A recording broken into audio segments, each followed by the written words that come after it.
Over 100 leaders and representatives of Asia-African countries have honored the achievement of their forefathers in Bandung while setting their aim firmly on the future. Andy Saputra reports. The historical walk, the Bandung Walk in 1955, that brought together leaders of developing nations like never before. 60 years on, the new leaders of the Asian African continents followed the footsteps of their forefathers. Mari kita gelorakan kembali semangat Bandung. Let's reignite the Bandung spirit. Let's continue the struggles of our forefathers 60 years ago. We have to work hand in hand to increase the prosperity of our people through economic cooperation and trade. Kerjasama ekonomi dan perdagangan.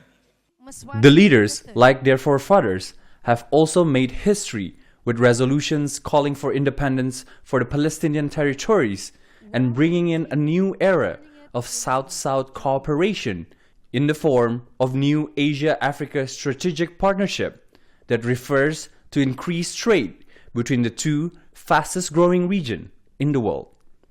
China's efforts stand out among the group, as Beijing pledged to reduce tariffs and increase development assistance, partly through its new Asian Infrastructure Investment Bank that gained traction during the conference.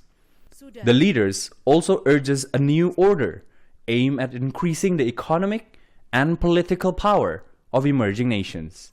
The Bandung Declaration that, I quote, all nations should have the right to freely choose their own political and economic systems and their own way of life, unquote, in conformity with the Charter of the United Nations, is wantonly violated as regime change has become the favored tool of statecraft by some Western countries. With leaders and representatives that walk this very street comes from nations of such diverse backgrounds.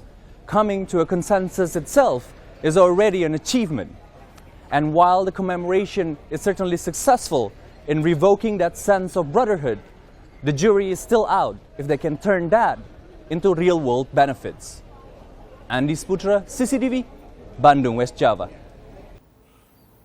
One of the most important documents to come out of the summit has been the Bandung Message.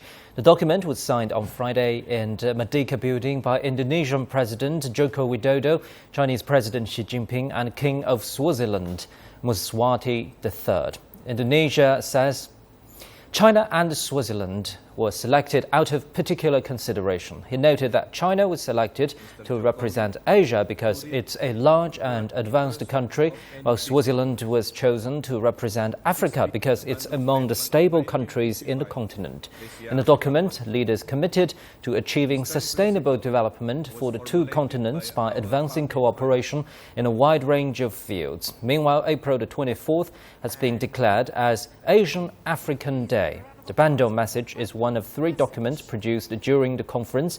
The other 2 are the new Asian African Strategic Partnership, or NAASP, and the Declaration of Palestine. Through the NAASP, leaders of Asian African nations reaffirmed their commitment to expanding, deepening and solidifying the long-standing cooperation between the two continents. Leaders also reaffirmed full support of the just struggle of the Palestinian people to regain their right to self-determination. The Declaration of Palestine says the only viable solution to the Israeli-Palestinian conflict is an agreement which ends the illegal Israeli occupation that began in 1967.